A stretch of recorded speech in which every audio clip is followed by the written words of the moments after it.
આજની માર્કેટ એક્શનની આપણે વાત કરી લઈએ તો આજે બજાર દબાણ સાથે બંધ થતા આપણને જોવા મળ્યા છે. તો સેન્સેક્સની વાત કરીએ તો 0.5% પ્રિસાઇઝલી 0.49%ના દબાણ સાથે 78,154 ઉપર સેન્સેક્સનું ક્લોઝિંગ આજે આપણે થતા જોયું છે. વાત જો આપણે નિફ્ટીની કરી લઈએ, નિફ્ટીમાં પણ 0.46%નું દબાણ બન્યું અને 24,471 ઉપર નિફ્ટીનું ક્લોઝિંગ આજે આપણે થતા જોયું છે. મિડ કેપની વાત કરીએ તો મિડ કેપમાં ફ્લેટ ટુ નેગેટિવ કારોબાર બંધ થયા છે. 11 પોઈન્ટના દબાણ સાથે મિડ કેપ 63,843 ઉપર બંધ થયો છે. અને બેંક નિફ્ટીની વાત કરી લઈએ તો 0.42%નું દબાણ બેંક નિફ્ટીમાં બન્યું છે. 57,446 પર બેંક નિફ્ટીનું ક્લોઝિંગ. એડવાન્સ ડિક્લાઇન રેશિયો છે 1:1.40નો રહ્યો છે. 1,317 શેર મજબૂતી સાથે લીલા નિશાનમાં બંધ થયા અને સામે 1,839 શેર લાલ નિશાનમાં દબાણ સાથે બંધ થયા છે. હવે નિફ્ટીના ટોપ લૂઝર અને ટોપ ગેનર્સ કાઉન્ટર આપણે જોઈ લઈએ. ટોપ લૂઝરથી શરૂઆત કરીએ. ટાટા કન્ઝ્યુમર પ્રોડક્ટ્સ આજનો ટોપ લૂઝર કાઉન્ટર રહ્યો છે 2.77%ના દબાણની સાથે. ત્યારબાદ મેક્સ હેલ્થકેર 2.71%નું દબાણ બન્યું છે અને નેસ્લે ઇન્ડિયામાં 2.32%નું દબાણ. આ ઉપરાંત અલ્ટ્રાટેક સિમેન્ટ, અપોલો હોસ્પિટલ અને ગ્રાસિમ 0.5%થી 2.25%ના દબાણ સાથે બંધ થતા જોવા મળ્યા છે. હવે નિફ્ટીને સપોર્ટ કરનારા સ્ટોક્સની વાત કરી લઈએ. નિફ્ટીના ટોપ ગેનર્સ ડોક્ટર રેડ્ડી આજનું ટોપ ગેનર કાઉન્ટર 3.99%ની મજબૂતી સાથે ડોક્ટર રેડ્ડીનું ક્લોઝિંગ. ઇટર્નલ ત્યારબાદ 0.5%ની મજબૂતી આવી છે અને TCSમાં 0.82%ની મજબૂતી સાથેનું ક્લોઝિંગ આપણે જોઈ શકીએ છીએ. આ ઉપરાંત ટાઇટન, ઇન્ફોસિસ અને HCL ટેકમાં 0.5% થી 0.5%ની મજબૂતી સાથેના ક્લોઝિંગ આજે આપણે થતા જોયા છે. તો આપણે હવે અહીંયા જોઈ લીધા છે નિફ્ટીના ટોપ ગેનર્સ અને ટોપ લૂઝર્સ. અને હવે આવતીકાલના બજારની ચર્ચા કરવા માટે આપણી સાથે જોડાયા છે LKP સિક્યોરિટીઝના વત્સલ ભુવા. વત્સલજી, સ્વાગત છે આપનું CNBC બજાર પર. Good evening. અને આજે એક દબાણ સાથેનું કામકાજ આપણને જોવા મળ્યું છે 24,471ના સ્તર, એટલે 24,500ના સ્તર નથી જળવાયા પણ 24,400 ટક્યા. તો હવે તમે કઈ રીતે જોઈ રહ્યા છો, ક્યાં સપોર્ટ લેવલ છે નિફ્ટી માટે? નિફ્ટી માટે કેવી સ્ટ્રેટેજી અપનાવવાની તમારી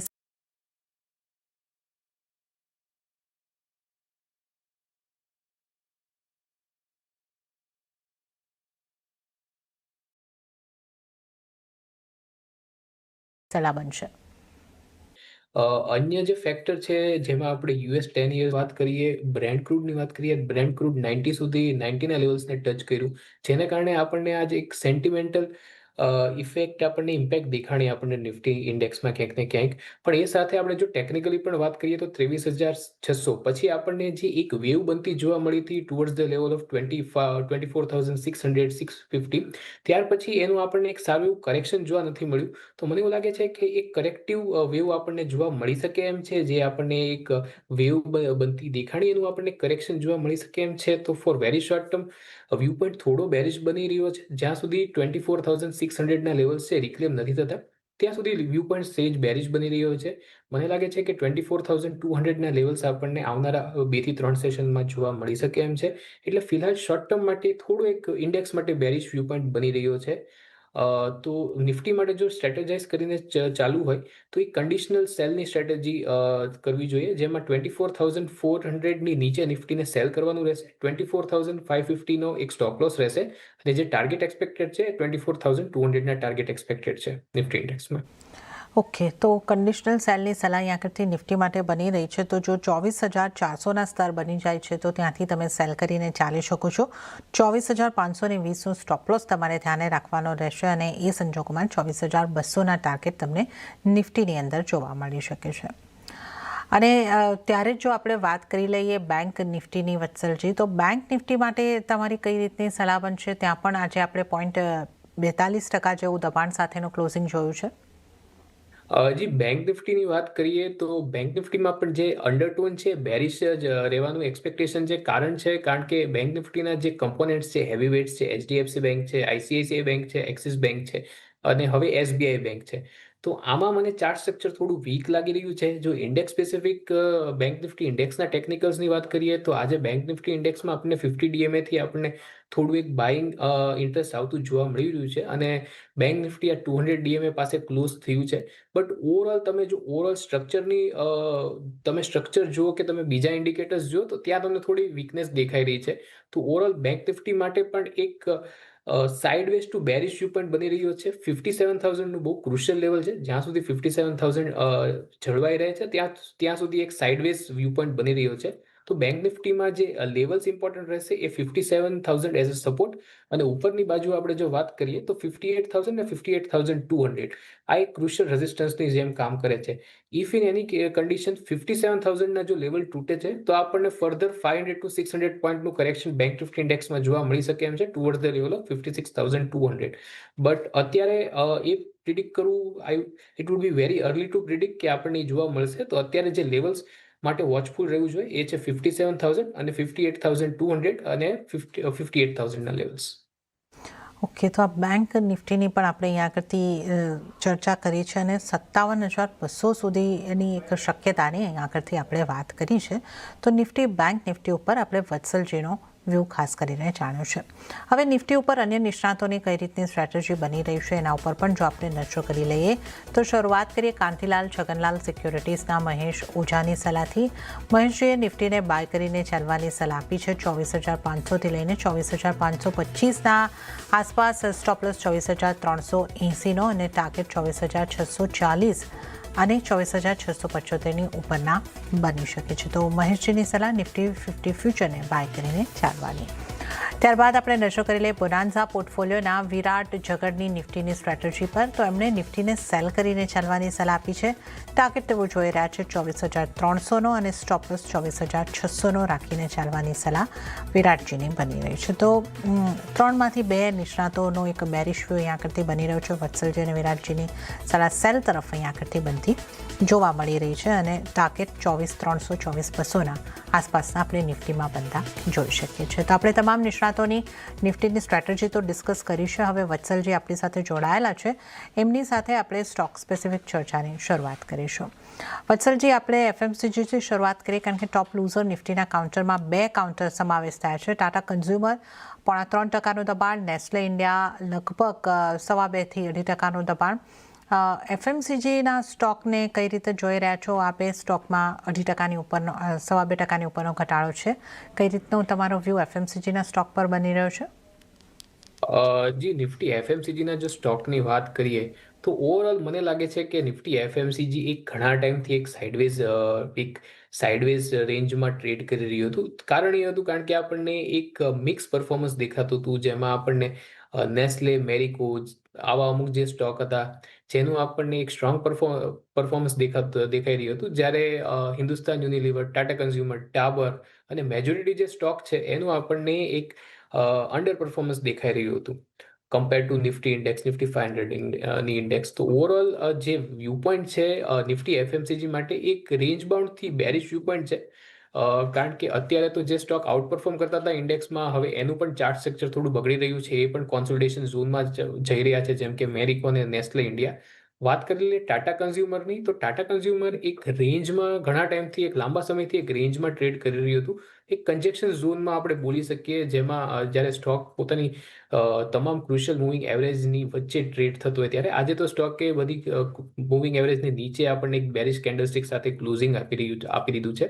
પણ સ્ટોક અત્યારે પોતાને એક રેન્જ રેઝિસ્ટર સપોર્ટ પાસે છે. તો મારા ખ્યાલથી કોઈ પણ બેરિશ વ્યૂ બનાવતા પહેલા આ સપોર્ટને તૂટવાની રાહ જોવી જોઈએ. સ્ટોકનો એક સારો એવો સપોર્ટ બની રહ્યો છે 1,060ના લેવલ પર, અને 1,060ના લેવલથી આપણને જો બાઇંગ ઇન્ટરેસ્ટ જોવા મળે તો સ્ટોકનો એક રેઝિસ્ટન્સ બની રહ્યો છે 1,090ના લેવલ ઉપર. તો મને લાગે છે કે આ જ લેવલમાં 1,060થી 1,090ના લેવલમાં તે આ 3%માં તે આપણને સ્ટોક ટ્રેડ થતો જોઈ શકીએ એમ છે. તો ઓવરઓલ કરંટ લેવલ્સથી કોઈ બેરિશ વ્યૂ નથી બનતો. એક સાઇડવેઝ વ્યૂ પોઈન્ટ બને છે, એક રેન્જ તે આમાં આપણે ટ્રેડ કરી શકાય એમ છે. ઓકે, તો અહીંયા આગળથી આપણે ટાટા કન્ઝ્યુમરની ખાસ વાત કરીએ અને એક રેન્જમાં 3% રેન્જમાં સ્ટોક રહી શકે છે. તો 1,060નો સપોર્ટ અને 1,090ના રેઝિસ્ટરને તમે ધ્યાનમાં રાખીને આ સ્ટોક માટે ચાલી શકો છો. તો સાઇડવેઝ રહેતો આ સ્ટોક તમને જોવા મળી શકે છે. તો આપણે ખાસ કરીને એફએમસીજીના સ્ટોકની વાત કરી છે. ત્યારે જ આજે ફોકસમાં રહેલા ખાસ અમુક સ્ટોકની વાત કરી લઈએ. MCXમાં આપણે એક મોટો ઉછાળો જોયો અને દિવસના અંતે 5% મજબૂતી સાથેની આપણે અહીંયા આગળથી ક્લોઝિંગ આવતા જોયું છે કે જે એક સમાચારો જે છેલ્લે આવતા દેખાયા માર્કેટ ક્લોઝિંગ દરમિયાન એની એક અસર કે એફપીઆઈસને નોન એગ્રી કોમોડિટીમાં રોકાણની તક આપી શકે છે. સેબી કન્સલ્ટેશન પેપર રજૂ કરશે એ સમાચારની કસર અહીંયા આગળથી ચોક્કસપણે દેખાય છે. પણ ટેકનિકલી MCXનું કાઉન્ટર વત્સલજી આપને કેવું લાગે છે? જી MCXના ઓવરઓલ જો ચાર્ટ સ્ટ્રક્ચરની વાત કરીએ તો સ્ટોક એક ઘણા ટાઈમથી એક સાઇડવેઝ કોન્સોલિડેશન ઝોનમાં આપણને સ્ટોક એક કરેક્ટિવ ફેઝમાં હતો. આજના સેશનની વાત કરીએ તો આજ આપણને MCXમાં એક પોઝિટિવ ડેવલપમેન્ટ ટેકનિકલ ચાર્ટમાં દેખાણું છે, જ્યાં સ્ટોકે એક ટ્રેન્ડ લાઇન બ્રેકઆઉટ પણ આપણને જોવા મળ્યું છે. એ સાથે તે સ્ટોકે ડેલી ચાર્ટમાં પોતાની 20 DMA અને 50 DMA રિક્લેમ કરી છે અને વીકલી ચાર્ટમાં સ્ટોકે પોતાની 20 WMA રિક્લેમ કરી છે. તો ઓવરઓલ મને લાગે છે કે એક ફોલોઅપ મૂવની રાહ જોવી જોઈએ. ફોલોઅપ મૂવમાં આપણને જો 2900ની ઉપર જો આપણને ક્લોઝિંગ થતું જોવા મળે છે તો મને લાગે છે કે જે એક ટ્રેન્ડમાં જે એક પોઝ હતું તો ત્યાંથી આપણને એક જે અપ ટ્રેન્ડ છે એ મોમેન્ટમ સાથે આપણને પિકઅપ થતો જોવા મળી શકે એમ છે. તો MCX ઉપર જે વ્યૂ પોઈન્ટ છે એ બુલિશ બની રહ્યો છે. જે એક્સપેક્ટેડ ટાર્ગેટ છે એ 3200ના છે. જો સ્ટોક 2900ની ઉપર ક્લોઝિંગ આપે છે તો પછી જે નેક્સ્ટ ટાર્ગેટ આપણને જોવા મળી શકે છે એ 3200ના ટાર્ગેટ જોવા મળી શકે એમ છે. ફિલહાલ જો ઇમિડિયેટ બેસિસ પર સપોર્ટની વાત કરીએ તો 2800નું એક સારો એવો સપોર્ટ છે સ્ટોક માટે. તો ઓવરઓલ વ્યૂ પોઈન્ટ પોઝિટિવ બને છે. જો કોઈની પોઝિશન લોઅર લેવલ્સ પર હોય તો પોઝિશનને હોલ્ડ કરી શકે એમ છે અને જો કોઈ ફ્રેશ પોઝિશન બનાવી હોય તો મારા ખ્યાલથી 2900ના લેવલ્સની ઉપર એક ફ્રેશ પોઝિશન બનાવી શકાય એમ છે.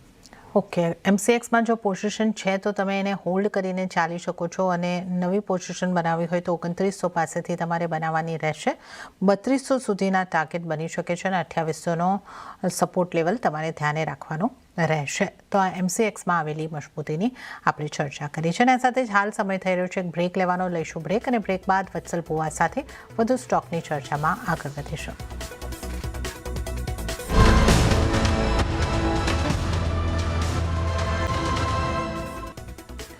બ્રેક બાદ આવતીકાલેમાં આપનું ફરી એક વખત સ્વાગત છે અને આજે આવતીકાલની તૈયારી કરવા માટે વત્સલ ભુવા આપણી સાથે જોડાયેલા છે. વત્સલજી, બ્રેક બાદ ફરી એક વખત આપનું સ્વાગત. અને હવે સૌથી પહેલાં આપણે આપના ટ્રેડિંગ કોલ્સ જાણી લઈએ તો કયા સ્ટોક પર બની રહી છે તમારી પસંદગી? જી ટ્રેડિંગ કોલ્સની વાત કરું તો જે સ્ટોક પર મારી નજર બની રહી છે તો પહેલો સ્ટોક છે દેવ્યાની. તો દેવ્યાનીના જો ચાર્ટ સ્ટ્રક્ચરની આપણે વાત કરીએ તો ડેલી ચાર્ટમાં આપણને સ્ટોકમાં એક બ્રેકઆઉટ પછી એક ફોલોઅપ બાઇંગ સેશન પણ આપણને જોવા મળ્યું છે. એ સાથે જ તે સ્ટોકે રિસન્ટલી પોતાની બધી જ તે લોંગ ટર્મ અને શોર્ટ ટર્મ જે ક્રુશિયલ મૂવિંગ એવરેજ છે એને રિક્લેમ કરી છે. વીકલીમાં પણ સ્ટોકે પોતાની ક્રુશિયલ મૂવિંગ એવરેજ જે છે એને રિક્લેમ કરી છે. તો ઓવરઓલ એક બુલિશ વ્યૂ પોઈન્ટ બને છે. મને લાગે છે કે શોર્ટ ટર્મ માટે આપણને એક આ ટ્રેન્ડ કન્ટિન્યુ થતો બાઇંગનો ટ્રેન્ડ છે એ કન્ટિન્યુ થતો જોવા મળી શકે એમ છે. તો દેવ્યાનીને 142ના લેવલ પર બાય કરી શકાય એમ છે. 137નો એક સ્ટોપ લોસ રાખવાનો છે અને 151ના આપણને લેવલ્સ જોવા મળી શકે એમ છે. તો પહેલો જે મારો કોલ રહેશે એ છે દેવ્યાની અને જે મારો જે બીજો જે કોલ રહેશે તો બીજો કોલ છે એ મારો છે પાઇન લેબ. તો પાઇન લેબમાં આપણે જોઈએ તો ડેલી ચાર્ટમાં આપણને સ્ટોકમાં એક રેન્જ બ્રેકઆઉટ જોવા મળ્યું છે. સાથે સાથે એક ફોલિંગ ટ્રેન્ડ લાઇનનું પણ આપણને એક બ્રેકઆઉટ જોવા મળ્યું છે. એ સાથે તે સ્ટોકે પોતાની તમામ crucial short term, mid term અને લોંગ ટર્મ મૂવિંગ એવરેજની ઉપર ક્લોઝિંગ આપ્યું છે. આપણને વોલ્યુમ એક્સપેન્શન પણ જોવા મળી રહ્યા છે. તો ઓવરઓલ એક બુલિશ આઉટલુક, એક બુલિશ વ્યૂ પોઈન્ટ બની રહ્યો છે સ્ટોક માટે. તો 167થી 165ની રેન્જમાં બાય કરી શકાય એમ છે. આ એક મિડ ટર્મ કોલ રહેશે. 160નો એક સ્ટોપ લોસ રાખવાનો છે અને 184 સુધીના મિડ ટર્મમાં આપણને ટાર્ગેટ જોવા મળી શકે એમ છે. તો અહીંયા આગળથી આપણે જે ખાસ વાત કરી લઈએ તો દેવ્યાની ઇન્ટરનેશનલમાં ખરીદી કરીને ચાલવાની સલાહ બની રહી છે. 142ની આસપાસથી તમે બાય કરો. 137નો સ્ટોપ લોસ અને 151ના ટાર્ગેટ માટે દેવ્યાની ઇન્ટરનેશનલને બાય કરીને ચાલવાની સલાહ. અને આ ઉપરાંત વત્સલજીની પસંદગીનો બીજો સ્ટોક પાઇન લેબ બની રહ્યું છે. અહીંયા પણ ખરીદી કરીને ચાલવાની સલાહ. 160નો સ્ટોપ લોસ રાખો અને 184ના ટાર્ગેટ માટે પાઇન લેબને પણ ખરીદી કરીને ચાલો. તો આપણે વત્સલજીની પસંદગીના સ્ટોકની આપણે વાત કરી છે. વત્સલજી, આજે આપણે શુગર સ્ટોકમાં પણ એક ખાસો ઘટાડો આવતા જોયો અને એમાં ખાસ કરીને બલરામપુર ચીનીનું કાઉન્ટર 4% જેટલું તૂટ્યું છે. તો શુગર સ્ટોકમાંથી આપનો કઈ રીતની વ્યૂ બની રહ્યો છે? જી જો શુગર સ્ટોક્સની જો આપણે વાત કરીએ તો શુગર સ્ટોકના જો આપણે ચાર્ટ સ્ટ્રક્ચર જોઈએ તો ત્યાં આપણને ઘણી બધી એક ઇનકન્સિસ્ટન્સી દેખાઈ રહી છે ઓવરઓલ જો હું શુગર સેક્ટરની વાત કરું. કારણ કે ઘણીવાર આપણને એવું ચાર્ટમાં એવું દેખાય છે, આપણને ખોટા ઇન્ડિકેશન મળે છે ચાર્ટમાં ઘણીવાર. પણ જો સ્પેસિફિકલી બલરામપુર ચીનીની વાત કરીએ તો સ્ટોકમાં આજે 20 DMAથી આપણને થોડું ઘણું આજે બાઇંગ ઇન્ટરેસ્ટ જોવા મળ્યું છે. સ્ટોકમાં જો ચાર્ટ સ્ટ્રક્ચરની વાત કરીએ તો રિસન્ટલી આપણને 398 પર એક સપોર્ટ લઈને આપણને એક રાઉન્ડિંગ પેટર્ન છે એનું બ્રેકઆઉટ જોવા મળ્યું છે. આ સ્ટોકમાં એક આપણને 20 DMAથી આપણને એક સારું એવું બાઇંગ જોવા મળ્યું છે.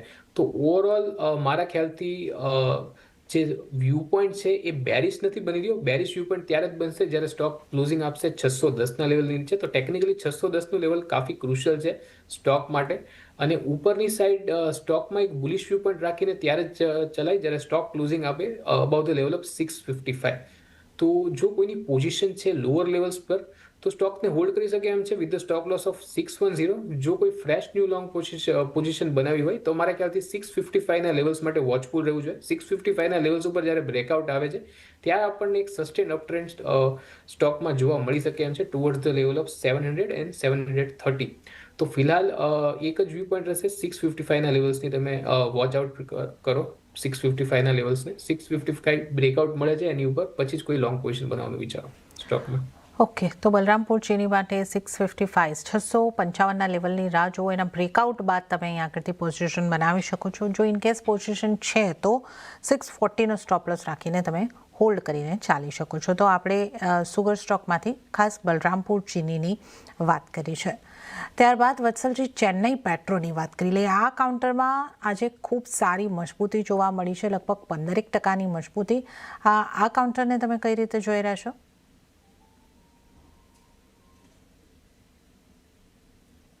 જી, ચેન્નઈ પેટ્રોની જો આપણે વાત કરીએ તો સ્ટોકમાં આપણને ક્લિયરલી એક ચેનલ બ્રેકઆઉટ જોવા મળ્યું છે આજના સેશનમાં. તો ક્લિયરલી એક સ્ટોક માટે એક બુલિશ વ્યૂ પોઈન્ટ બને છે કારણ કે આપણને એક જે પેટર્ન છે એનું બ્રેકઆઉટ જોવા મળ્યું છે. હાલાકી કરંટ લેવલ પર કોઈ એન્ટ્રીની સલાહ નહીં રહી. એન્ટ્રીની સલાહ ત્યારે રહેશે જ્યારે આપણને એક નાનું એવું રિટ્રેસમેન્ટ જોવા મળશે ટુવર્ડ્સ ધ લેવલ ઓફ 1370 1380 જ્યારે પોતાના જે લેવલ્સ છે એને રીટેસ્ટ કરવા આવશે. અત્યારે સ્ટોક પોતાની જે ક્રુશિયલ મૂવિંગ એવરેજ છે 20 DMA એની કરતાં ઘણો ઉપર ચાલે છે. એટલે કન્સિડર એક ઓવરબોટ ઝોનમાં છે એમ કન્સિડર કરીને ચાલી શકો એમ છો. બટ જો કોઈ રિટ્રેસમેન્ટ મળતું હોય તો મારા ખ્યાલથી સ્ટોકમાં જરૂર એક ફ્રેશ ન્યૂ લોંગ એન્ટ્રી લેવી જોઈએ. તો આઈડિયલ પ્રાઇસ છે 1370થી 1380ના જો લેવલ મળતા હોય તો સ્ટોકમાં એક લોંગ પોઝિશન લઈ શકાય એમ છે 1300ના સ્ટોપ લોસ સાથે. અને ઉપર જે લેવલ એક્સપેક્ટેડ છે આપણને 1550 સુધીના લેવલ્સ આપણને મિડ ટર્મમાં જોવા મળી શકે એમ છે. ઓકે, ચેન્નઈ પેટ્રો પર 1550 સુધીના ટાર્ગેટ બની શકે છે અને 1300નો સ્ટોપ લોસ તમારે ધ્યાને રાખવાનો રહેશે. તો આપણે આ ચેન્નઈ પેટ્રોની આગળથી ખાસ કરીને વાત કરી છે. ઘટાડે ખરીદી કરીને ચાલી શકો છો. ત્યારબાદ આપણે રિયલ એસ્ટેટના સ્ટોકની વાત કરી લઈએ. અહીંયા આજે કોલતે પાટીલ પર ખાસ ફોકસ રહ્યું કે જ્યાં દિવસ દરમિયાન આપણે 15% ઉછાળો જોયો હતો. દિવસના અંતે 12.5%ની આસપાસ 11.5%ની આસપાસની મજબૂતી સાથે આ સ્ટોક અહીંયા આગળથી બંધ થયો છે. પણ સામે ગોદરેજ પ્રોપર્ટી જેવા કાઉન્ટર 2.5-3% દબાણ સાથે બંધ થયા છે. તો રિયલ એસ્ટેટ કાઉન્ટરમાં તમે કઈ રીતે જોઈ રહ્યા છો? વ્યૂ આપનો કઈ રીતે બની રહ્યો છે વત્સલજી? જી, રિયલ એસ્ટેટ કાઉન્ટરમાં મારો ફિલહાલ એક ન્યુટ્રલ વ્યૂ પોઈન્ટ એક ન્યુટ્રલ અંડરટોન સાથે એક સાઇડવેઝનો વ્યૂ પોઈન્ટ બની રહ્યો છે. મને લાગે છે કે હજી થોડો ટાઈમ લાગી શકે છે રિયલ એસ્ટેટ કાઉન્ટરને મતલબ એક ટ્રેન્ડ એક બુલિશ ટ્રેન્ડમાં આવતા. મને લાગે છે થોડા આપણને 2 થી 3 અઠવાડિયા જેવું લાગી શકે એમ છે. પણ જો આપણે સ્પેસિફિકલી કોલટે પાટીલની વાત કરીએ તો આજે આપણને ક્લિયરલી ડેઇલી ચાર્ટ પર એક ન્યૂઝ ડ્રીવન ગેપ સાથે આપણને સ્ટોકમાં ઓપનિંગ જોવા મળ્યું અને આપણને એક વોલ્યુમ બ્રેકઆઉટ પણ જોવા મળ્યું છે. તો સ્ટોકમાં એક બહુ જ પોઝિટિવ ડેવલપમેન્ટ એ થયું છે કે સ્ટોકમાં આપણને વીકલી ચાર્ટમાં આપણને એક ફોલિંગ ટ્રેન્ડ લાઇનનું બ્રેકઆઉટ જોવા મળ્યું છે. તો ઓવરઓલ ટેકનિકલી તો પોઝિટિવ લાગી રહ્યો છે. પણ મારા ખ્યાલથી જો કોઈને પોઝિશન હોય તો પોઝિશનને હોલ્ડ કરી શકે એમ છે with the stop loss of 480 on down side. અને જો કોઈ ફ્રેશ પોઝિશન બનાવી હોય તો મારા ખ્યાલથી 500થી 490ના લેવલ મતલબ ઘટાડે પોઝિશન બનાવવાની એક સલાહ રહેશે. એક સ્ટોપ લોસ રાખવાનો રહેશે 470નો. ઓકે, તો કોલતે પાટીલ પોઝિટિવ કાઉન્ટર લાગી રહ્યું છે પણ થોડા ઘટાડે તમે અહીં આગળથી બાય કરીને ચાલી શકો છો અને 470નો સ્ટોપ લોસ રાખીને કોલતે પાટીલ આ સ્ટોકને તમે રિયલ એસ્ટેટમાંથી બાય કરીને ચાલી શકો છો. તો એક ન્યૂઝ ડ્રીવન રિઝલ્ટ અને બાદ આજે એક મોટી રેલી આપણે અહીંયા આગળથી આવતા જોઈ છે. ત્યારે જ વધારે સ્ટોકની જો આપણે વાત કરી લઈએ, ગ્લેન્ડ ફાર્મા આ કાઉન્ટર પણ આજે એવું રહ્યું કે જ્યાં સારી મજબૂતી દેખાઈ, લગભગ 9% આસપાસની મજબૂતી આ કાઉન્ટરે આજે વિટનેસ કરી છે. વત્સલજી, અહીંયા તમને ચાર્ટ સ્ટ્રક્ચર કેવું લાગે છે અને અહીંયા તમારો હિસ્સા કઈ રીતે બનશે?